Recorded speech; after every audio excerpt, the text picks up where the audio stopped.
TB हमारी body के किसी भी पार्ट को वर्चुअली अफेक्ट कर सकता है। टीबी मोस्ट कॉमनली लंग्स का होता है, जिसे कॉमनली पल्मोनरी टीबी कहते हैं। दूसरे फॉर्म ऑफ टीबी जो काफी कॉमनली देखे जाते हैं, जो कि स्पेशली कोविड के बाद हम काफी देख रहे हैं, वो है ग्लैंड्स का टीबी, गांठ का टीबी, या उसे लिम्फ नोड टीबी भी कहते हैं। ग्लैंड्स हमारी बॉडी में कहीं पे भी पाए जाते हैं, बट कॉमनली जो एरियाज हैं वो है नेक, हमारी चेस्ट और हमारे पेट के अंदर। तीसरी फॉर्म ऑफ टीबी है जो कि है ब्रेन का टीबी, यानी कि दिमाग का टीबी, जिसका इलाज काफी लंबा चलता है। उसके अलावा स्पाइन टीबी, बोन टीबी, पेट का टीबी, ऐसे भी काफी प्रकार के टीबी पाए जाते हैं। टीबी बैक्टीरिया के पॉइंट ऑफ व्यू से अगर देखें तो दो टाइप के होंगे। एक है ड्रग सेंसिटिव, यानी कि जिसका इलाज कम दवाइयों के साथ कम ड्यूरेशन के लिए किया जा सकता है, और दूसरा होता है रेजिस्टेंट टीबी।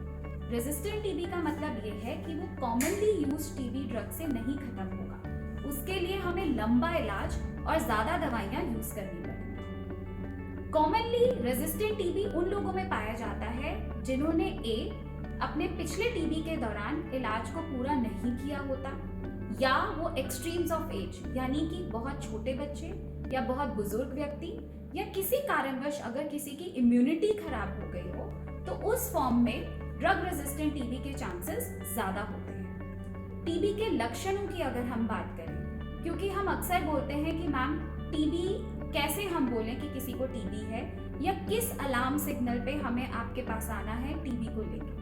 तो टीबी के कॉमनली जो लक्षण होते हैं उसमें सबसे इंपॉर्टेंट है बुखार। बुखार जो कि हल्का लो ग्रेड के बुखार से लेके हाई फीवर स्पाइक भी हो सकता है। उसके अलावा जैसा कि मैंने आपको अभी बताया, अलग अलग एरियाज का टीबी, उसी हिसाब से उसके लक्षण होते हैं। तो मोस्ट कॉमनली जो हमारे टीबी के सिम्टम्स होते हैं वो होते हैं बुखार, हरारत लगना भी बुखार का एक प्ररूप माना जाता है, कमजोरी आना, भूख न लगना, वजन का घटना अचानक, और उसके अलावा खांसी, बलगम, जुकाम। उसके अलावा अगर गांठ का टीबी है तो वहाँ पे गांठ का सूजना।